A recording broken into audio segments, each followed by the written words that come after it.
नमस्कार दोस्तों। आज हम लोग पढ़ेंगे gestalt psychology as a system के बारे में।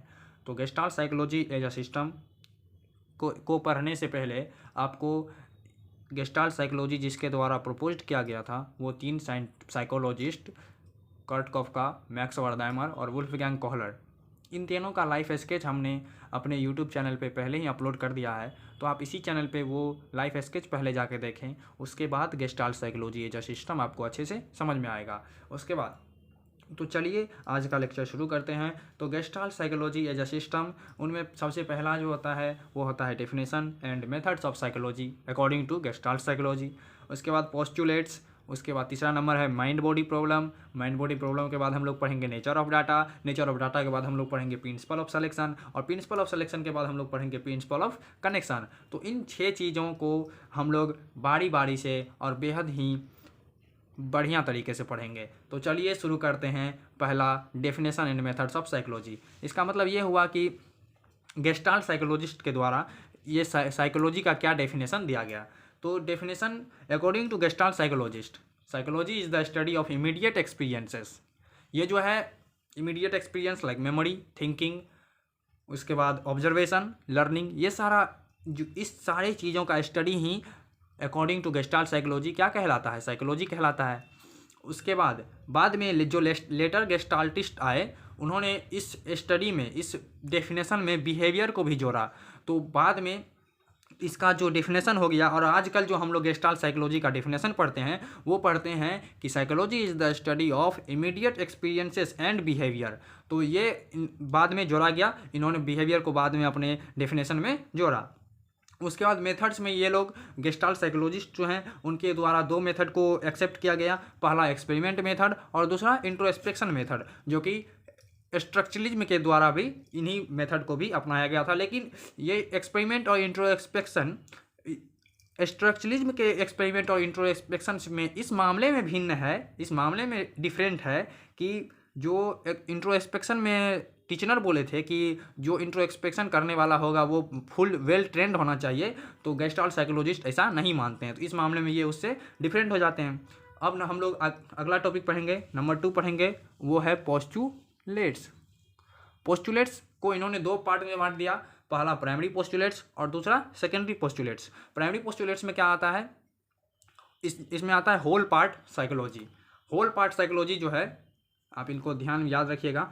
Whole part psychology according to gestaltist, the perception of whole is not the sum of its parts. मतलब होल पार्ट साइकोलॉजी का कहने का मतलब ये हुआ कि जो हम लोग होल को परसीव करते हैं, किसी भी चीज़ को होल एज अ होल जब परसीव करते हैं तो वो उसका पार्ट्स का जो होता है वो सम नहीं होता है। मतलब उनके पार्ट्स का वो जोड़ नहीं होता, मतलब ऐड नहीं, मतलब उसको मिला के जो हम लोग ऐड करते हैं वो नहीं होता है।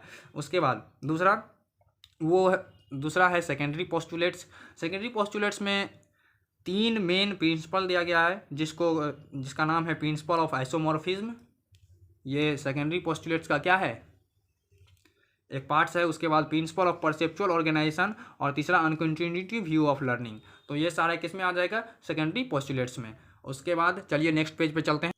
और तीसरा जो है गेस्टाल्ट साइकोलॉजी के अकॉर्डिंग वो है माइंड बॉडी प्रॉब्लम।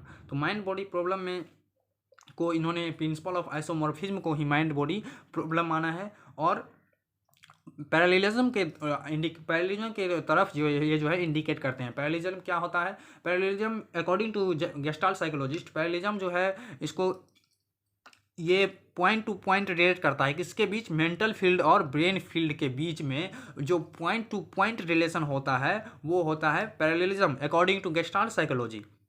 तो इन्हीं को माइंड बॉडी प्रॉब्लम, इन्होंने बोला कि माइंड अलग काम करता है और बॉडी अलग काम, दोनों एक पैरेलल में काम करते हैं, और दोनों एक मेंटल फील्ड और ब्रेन फील्ड से क्या होते हैं, पॉइंट टू पॉइंट रिलेटेड होते हैं। चौथा हम लोग पढ़ते हैं नेचर ऑफ डाटा। तो नेचर ऑफ डाटा में क्या आएगा कि the data which are obtain from immediate experience is important for gestaltist. मतलब इमीडिएट एक्सपीरियंस से जो डाटा हमें मिलता है वही उसी डाटा को इन्होंने इंपॉर्टेंट माना है, कौन, गेस्टाल्ट साइकोलॉजिस्ट। और such type of data is termed as given data term किया गया किसके द्वारा, गेस्टाल्टिस्ट के द्वारा। उसके बाद इसका 5वां जो प्रिंसिपल है वो है प्रिंसिपल ऑफ सिलेक्शन।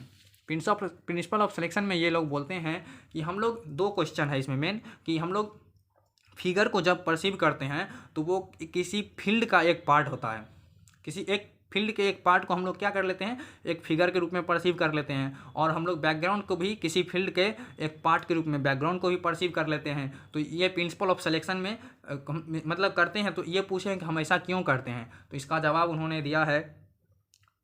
तो वो उसके लिए आपको गहरा अध्ययन करना पड़ेगा, वो हम लोग के जानने के लिए वो इतना इम्पोर्टेंट नहीं है। तो हम लोग को सिर्फ इतना ही जानना है जितना अभी आपको बताया गया है। तो अगला पढ़ते हैं हम सिक्स्थ प्रिंसिपल और लास्ट प्रिंसिपल। तो सिक्स्थ क्या है, principle of connection. Principle of connection में इन्होंने एक बंडल हाइपोथेसिस दिया। बंडल हाइपोथेसिस में ये बोला कि परसेप्शन जो है वो सिंपल परसेप्शन और इनिशियल परसेप्शन का क्या होता है, सम होता है। इन दोनों का जोड़ ही क्या होता है, परसेप्शन होता है, और जो कि रियलिटी में एग्जिस्ट ही नहीं करता, जो वास्तव में होता ही नहीं है। तो बंडल हाइपोथेसिस आपको प्रिंसिपल ऑफ कनेक्शन में पूछेगा। तो बंडल हाइपोथेसिस आप अच्छे से जान गए हैं, तो इनको लिखिएगा एग्जाम में। और जो भी आपको इस वीडियो से रिलेटेड डाउट हो वो प्लीज़ कमेंट में आप पूछिए, बेझिझक पूछिए। अगर आपको यह वीडियो अच्छा लगे तो लाइक कीजिए, शेयर कीजिए और कमेंट कीजिए। धन्यवाद। तब मिलते हैं नेक्स्ट वीडियो में, तब तक के लिए जय हिंद।